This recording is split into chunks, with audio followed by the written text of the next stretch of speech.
देवी सूक्त प्राधानिक रहस्य मूर्ति रहस्य सिद्ध कुंजिका स्त्रोत और क्षमा याचना। देवी सूक्त।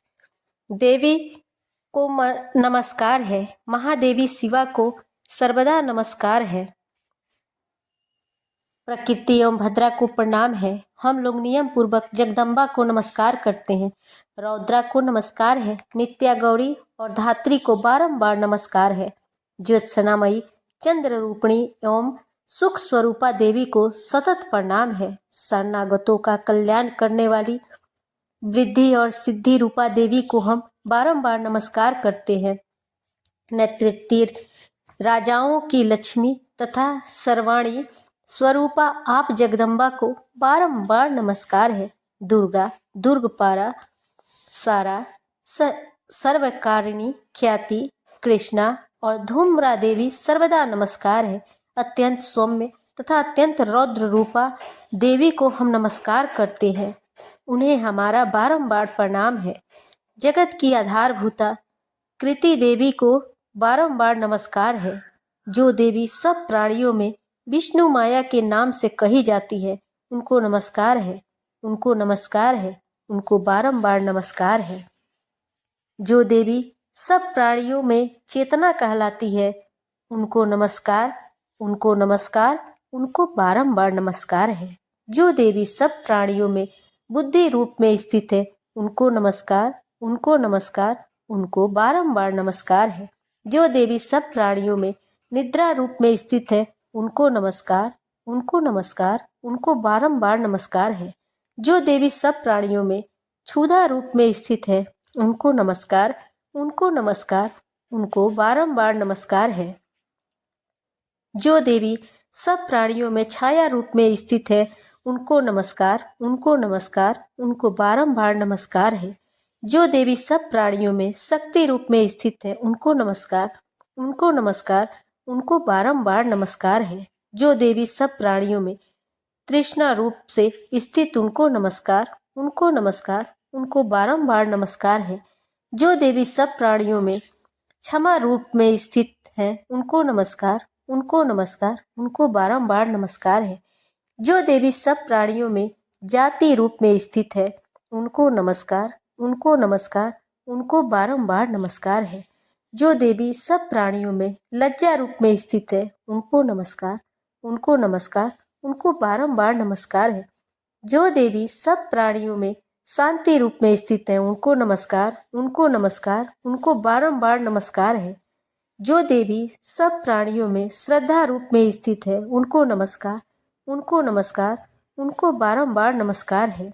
जो देवी सब प्राणियों में कांति रूप में स्थित है, उनको नमस्कार, उनको नमस्कार, उनको बारंबार नमस्कार है।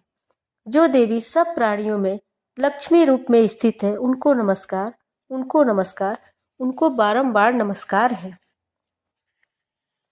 जो देवी सब प्राणियों में वृत्ति रूप में स्थित है, उनको नमस्कार, उनको नमस्कार, उनको बारंबार नमस्कार है। जो देवी सब प्राणियों में स्मृति रूप से स्थित है, उनको नमस्कार, उनको नमस्कार, उनको बारंबार नमस्कार है। जो देवी सब प्राणियों में दया रूप से स्थित है, उनको नमस्कार, उनको नमस्कार, उनको बारंबार नमस्कार है। जो देवी सब प्राणियों में तुष्टि रूप से स्थित है, उनको नमस्कार, उनको नमस्कार, उनको बारंबार नमस्कार है। जो देवी सब प्राणियों में माता रूप से स्थित है, उनको नमस्कार, उनको नमस्कार, उनको बारंबार नमस्कार है। जो देवी सब प्राणियों में भ्रांति रूप से स्थित है, उनको नमस्कार, उनको नमस्कार, उनको बारंबार नमस्कार है। जो जीवों के इंद्रिय वर्ग की अधिष्ठात्री देवी एवं सब प्राणियों में सदा व्याप्त रहने वाली है, उन व्याप्त देवी को बारंबार नमस्कार है। जो देवी चैतन्य रूप से इस संपूर्ण जगत को व्याप्त करके स्थित है, उनको नमस्कार, उनको नमस्कार, उनको बारंबार नमस्कार है।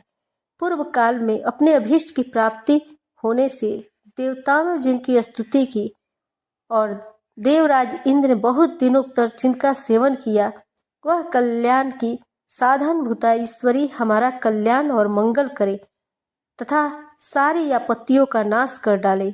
उदंड दैत्यों से सताए हुए हम सभी देवता जिन परमेश्वरी को इस समय नमस्कार करते हैं तथा जो भक्ति से विनम्र पुरुषों द्वारा स्मरण किए जाने पर तत्काल ही संपूर्ण विपत्तियों का नाश कर देती हैं, वे जगदम्बा हमारा संकट दूर करे। देवी सूक्त समाप्त हुआ। अब प्रधानिक रहस्य को सुनेंगे। सप्तशती के इन तीनों रहस्यों के नारायण ऋषि अनुष्टुप छंद और महाकाली, महालक्ष्मी, महासरस्वती देवता है। शास्त्रोक्त फल की प्राप्ति के लिए जप में इनका विनियोग होता है। राजा बोले, भगवान आपने चंडिका के अवतारों की कथा मुझसे कही। ब्राह्मण, अब इन अवतारों की प्रधानिक प्रकृति का निरूपण कीजिए। द्विजश्रेष्ठ, मैं आपके चरणों में पड़ा हूँ।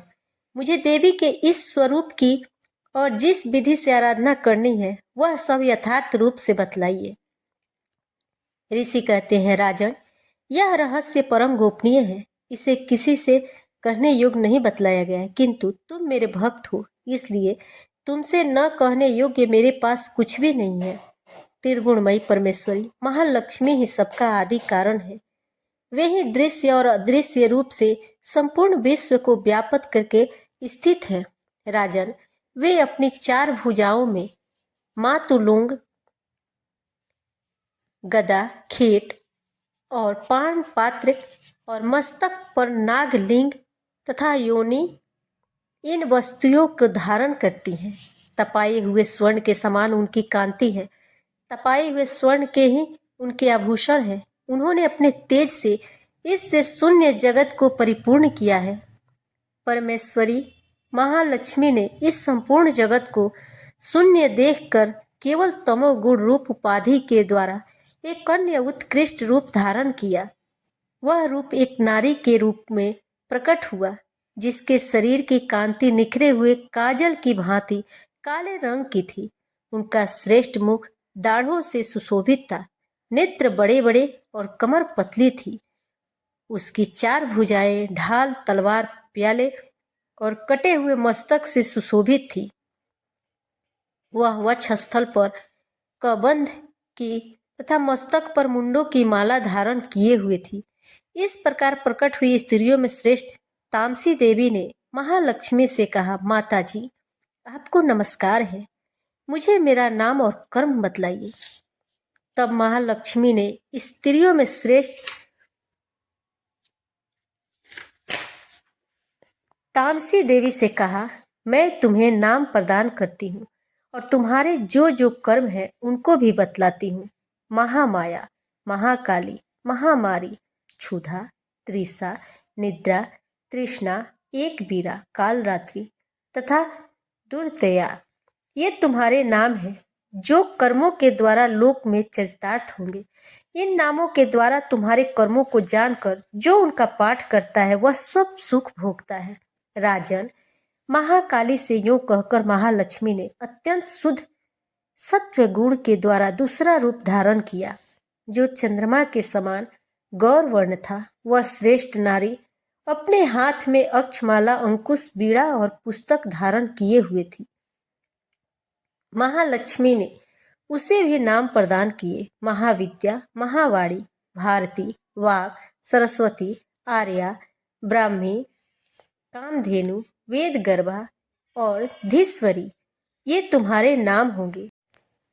तदंतर महालक्ष्मी ने महाकाली और महासरस्वती से कहा, देवियों, तुम दोनों अपने अपने गुणों के योग्य स्त्री पुरुष के जोड़े उत्पन्न करो।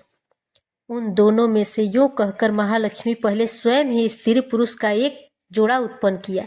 वे दोनों हिरण्यगर्भ, सुंदर तथा कमल के आसन पर विराजमान थे। उनमें से एक स्त्री थी और दूसरा पुरुष। तत्पश्चात माता महालक्ष्मी ने पुरुष को ब्राह्मण, विदे, वीरिन तथा धातः इस प्रकार संबोधित किया और स्त्री को श्री, पद्मा, कमला, लक्ष्मी इत्यादि नामों से पुकारा। इसके बाद महालक्ष्मी और महासरस्वती ने भी एक एक जोड़ा उत्पन्न किया। इनके भी रूप और नाम मैं बतलाता हूँ। महाकाली ने कंठ में नील चिन्ह युक्त लाल भुजा, श्वेत शरीर और मस्तक पर चंद्रमा का मुकुट धारण करने वाली पुरुष को और गौरे रंग की स्त्री को जन्म दिया। वह पुरुष रुद्र, शंकर, स्थाणु, कपर्दी और त्रिलोचन नाम से प्रसिद्ध हुआ तथा स्त्री के त्रय विद्या, कामधेनु, भाषा, अक्षरा और स्वरा के नाम हुए। राजन, महासरस्वती ने गोरे रंग की स्त्री और श्याम रंग के पुरुष को प्रकट किया। उन दोनों के नाम भी मैं बतलाता हूँ।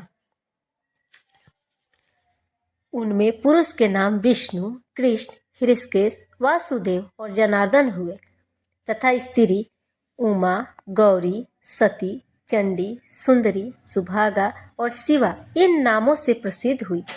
इस प्रकार तीनों युवतियां ही तत्काल पुरुष रूप को प्राप्त हुई। इस बात को ज्ञान नेत्र वाले लोग ही समझ सकते हैं, दूसरे अज्ञानी जन इस रहस्य को नहीं जान सकते। राजन, महालक्ष्मी ने त्रैविद्या रूपा सरस्वती ब्रह्मा के लिए पत्नी रूप में समर्पित किया, रुद्र को वरदायिनी गौरी तथा भगवान वासुदेव को लक्ष्मी दे दी। इस प्रकार सरस्वती के हाथ संयुक्त होकर ब्रह्मा जी ने ब्रह्मांड को उत्पन्न किया और परम पराक्रमी भगवान रुद्र ने गौरी के साथ मिलकर उसका भेदन किया। राजन, उस ब्रह्मांड में प्रधान आदि कार्य समूह पंच महाभूतात्मक समस्त स्थावर जंगल रूप जगत की उत्पत्ति हुई। फिर लक्ष्मी के साथ भगवान विष्णु ने इस जगत का पालन पोषण किया और प्रलय काल में गौरी के साथ महेश्वर ने उस संपूर्ण जगत का संहार किया। महाराज, महालक्ष्मी की सर्व सत्वमयी तथा सब तत्वों की अधीश्वरी है। वे ही निराकार और साकार रूप में रहकर नाना प्रकार के नाम धारण करती हैं। सगुणवाचक, सत्य, ज्ञान, चित, महामाया आदि नामांतरों से इन महालक्ष्मी का निरूपण करना चाहिए। केवल एक नाम से अथवा अन्य प्रत्यक्ष आदि प्रमाण से उनका वर्णन नहीं हो सकता। ऋषि कहते हैं, राजन, पहले जिस सत्व प्रधाना त्रिगुणमयी महालक्ष्मी के तामसी आदि भेद से 3 स्वरूप बतलाए गए, वे ही सर्वा, चंडिका, दुर्गा, भद्रा और भगवती आदि अनेक नामों से कही जाती हैं। तमोगुणमयी महाकाली भगवान विष्णु की योग्य निद्रा कही गई है। मधु और कैटभ का नाश करने के लिए ब्रह्मा जी ने जिन स्तुतियों को की थी, उसी का नाम महाकाली है। उनके 10 मुख, 10 भुजाएं, 10 पैर हैं। वे काजल के समान काले रंग की हैं तथा 3 नेत्रों की विशाल पंक्ति से सुशोभित होती हैं। भूपाल, उनके दांत और दाढ़ें चमकती रहती है। यद्यपि उनका रूप भयंकर है, तथापि वे रूप सौभाग्य, कांति एवं महती संपदा की अधिष्ठान है। वे अपने हाथ में खड्ग, बाण, गदा, शूल, चक्र, शंख, भुसुंडी, परिध, धनुष तथा जिससे रक्त चूता रहता है ऐसा कटा हुआ मस्तक धारण करती हैं। ये महाकाली भगवान विष्णु की दुस्तर माया है। आराधना करने पर ये चराचर जगत को अपने उपासक के अधीन कर देती हैं। संपूर्ण देवताओं के अंगों से जिनका प्रादुर्भाव हुआ था, वे अनंत कांति से युक्त साक्षात महालक्ष्मी हैं। उन्हें ही त्रिगुणमयी प्रकृति कहते हैं तथा वे ही महिषासुर का मर्दन करने वाली हैं। उनका मुख गोरा, भुजाएं श्याम, स्तन मंडल अत्यंत श्वेत, कटी भाग और चरण लाल तथा जंघा और पिंडली नीले रंग की है। अजय होने के कारण उनको अपने शौर्य का अभिमान है। कटी के आगे का भाग बहुरंगे वस्त्र से आच्छादित होने के कारण अत्यंत सुंदर और विचित्र दिखाई देता है। उनकी माला, वस्त्र, आभूषण तथा अंगराग सभी विचित्र हैं। वे कांति रूप और सौभाग्य से सुशोभित हैं। यद्यपि उनकी हजारों भुजाएं हैं, तथापि उन्हें 18 भुजाओं से युक्त मानकर उनकी पूजा करनी चाहिए। अब उनके दाहिने ओर के निचले हाथों से लेकर बाईं ओर के निचले हाथों तक के क्रमशः जो अस्त्र है उनका वर्णन किया जाता है। अक्षमाला, कमल, बाण, खड्ग, वज्र, गदा, चक्र, त्रिशूल, परशु, शंख, घंटा, पास, शक्ति, दंड, चर्म, धनुष, पानपत्र और कमंडलू इन आयुधों से उनकी भुजाएं विभूषित है।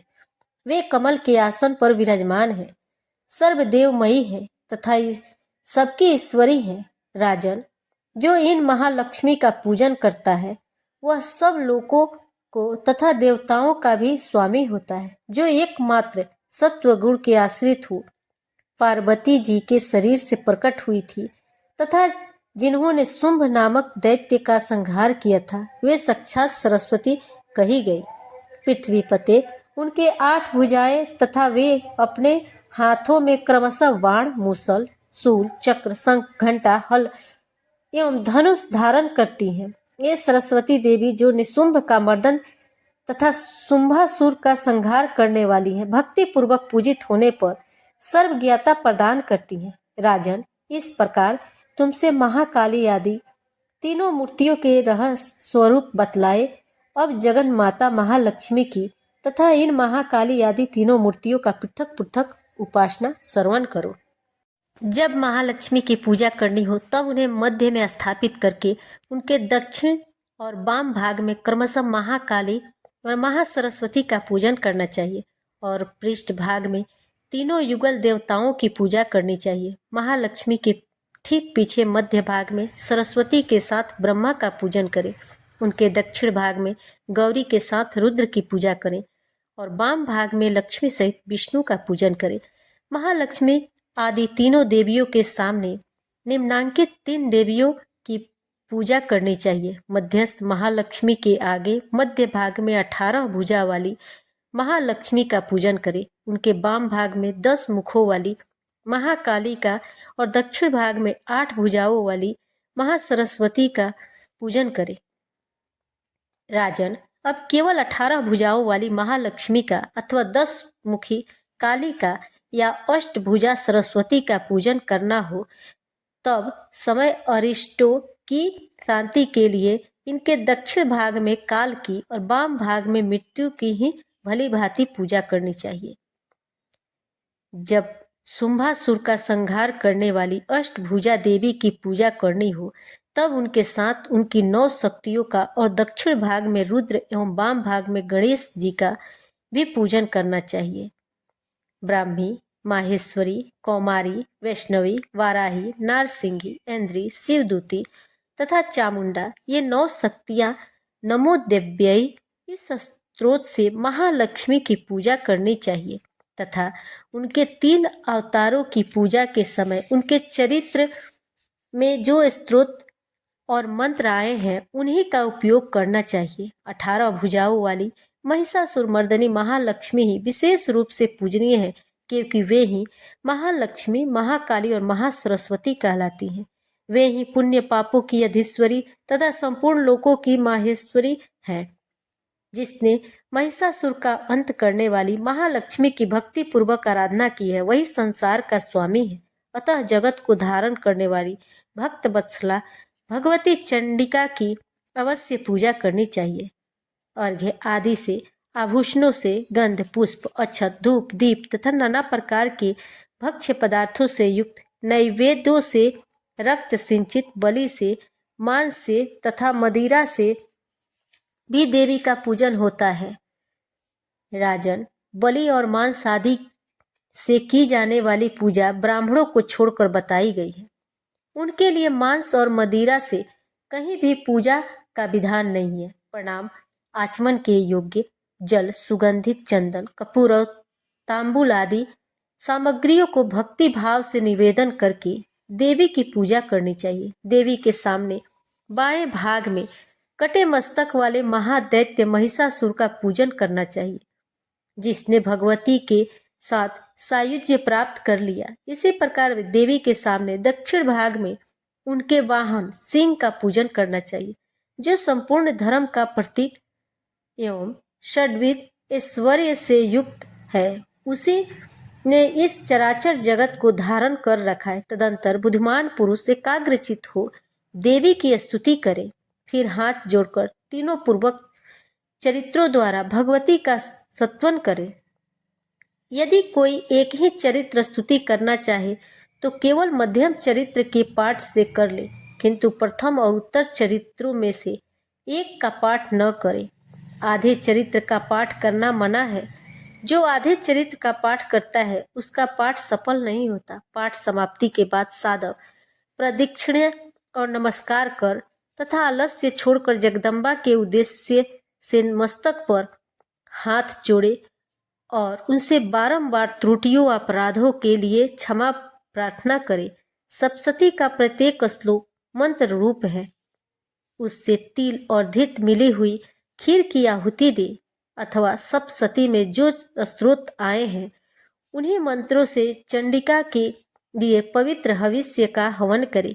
होम के पश्चात एकाग्रचित हो महालक्ष्मी देवी के नाम मंत्र को उच्चारण करते हुए पुनः उनकी पूजा करें। तत्पश्चात मन और इंद्रियों को बस रखते हुए हाथ जोड़कर विनीत भाव से देवी को प्रणाम करें और अंतकरण में स्थापित करके उन सर्वेश्वरी चंडिका देवी का देर तक चिंतन करें। चिंतन करते करते उन्हीं में तन्मय हो जाए।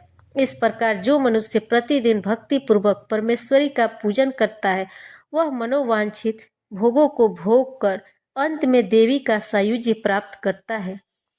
जो भक्त वत्सला चंडी का प्रतिदिन पूजन नहीं करता, भगवती परमेश्वरी उसके पुण्यों को जलाकर भस्म कर देती है। इसलिए राजन, तुम सर्वलोक महेश्वरी चंडिका का शास्त्रोक्त विधि से पूजन करो, उससे तुम्हें सुख मिलेगा। मूर्ति रहस्य। ऋषि कहते हैं, राजन, नंदा नाम की देवी जो नंद से उत्पन्न होने वाली है, उनकी यदि भक्ति पूर्वक स्तुति और पूजा की जाए तो वे तीनों लोकों के उपासक के अधीन कर देती हैं। उनके श्री अंगों की कांति कनक के समान उत्तम है। वे सुनहरे रंग के सुंदर वस्त्र धारण करती है। उनकी आभा स्वर्ण के तुल्य है तथा वे स्वर्ण के ही उत्तम आभूषण धारण करती हैं। उनकी चार माम्बुजासना, स्वर्णमय कमल के आसन पर विराजमान आदि नामों से पुकारी जाती है। निष्पाप नरेश, पहले मैंने रक्तदंतिका का नाम जिन देवियों का परिचय दिया है, अब उनके स्वरूप का वर्णन करूंगा, सुनो। वह सब प्रकार के भयों को दूर करने वाली है। वे लाल रंग के वस्त्र धारण करती है। उनके शरीर का रंग भी लाल ही है और अंगों के समस्त आभूषण भी लाल रंग के हैं। उनके अस्त्र शस्त्र, नेत्र, सिर के बाल, तीखे नख और दांत सभी रक्त वर्ण के हैं। इसलिए वे रक्तदंतिका कहलाती हैं और अत्यंत भयानक दिखाई देती हैं। जैसे स्त्री पति के प्रति अनुराग रखती है, उसी प्रकार देवी अपने भक्त पर माता की भांति स्नेह रखते हुए उनकी सेवा करती हैं।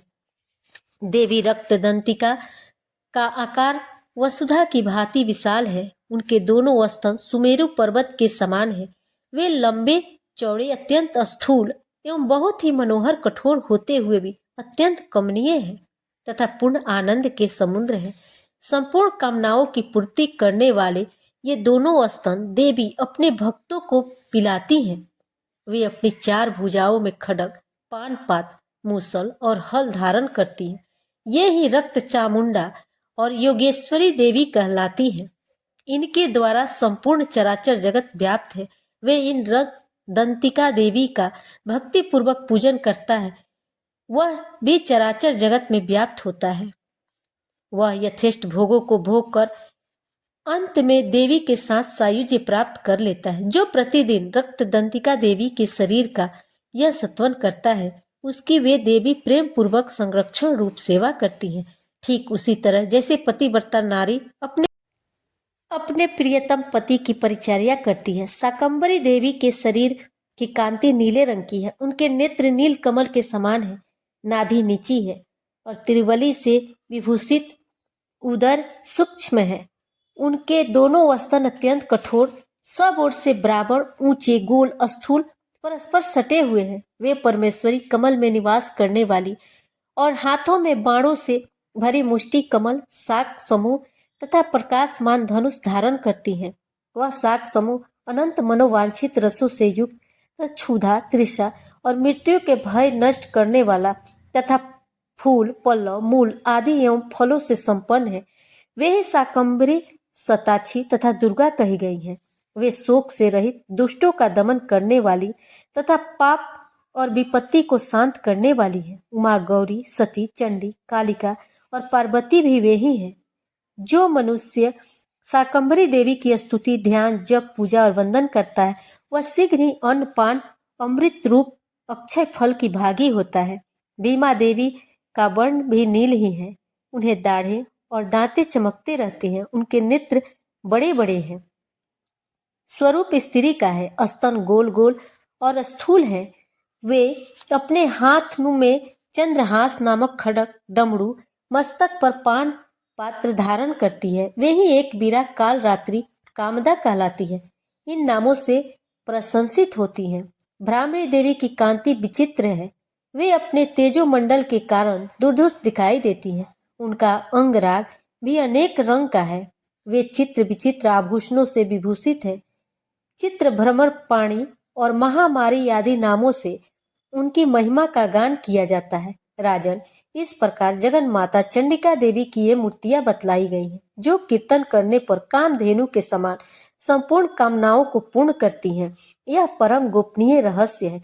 इसे तुम्हें दूसरे किसी को नहीं बतलाना चाहिए। दिव्य मूर्तियों का यह आख्यान मनोवांछित फल देने वाला है। इसलिए पूर्ण प्रयत्न करके तुम निरंतर देवी का जप में लगे रहो। सब सती के मंत्रों के पाठ मात्र से मनुष्य 7 जन्मों में उपार्जित ब्रह्म हत्या सदृश से घोर पातकों एवं समस्त कलमशों से मुक्त हो जाता है। इसलिए मैंने पूर्ण प्रयत्न करके देवी के गोपनीय से भी अत्यंत गोपनीय ध्यान का वर्णन किया है, जो सब प्रकार के मनोवांछित फलों को देने वाला है। उनके प्रसाद से तुम सर्वमान्य हो जाओगे। देवी सर्व रूपमयी है तथा संपूर्ण जगत देवीमय है। अतः मैं उन विश्वरूपा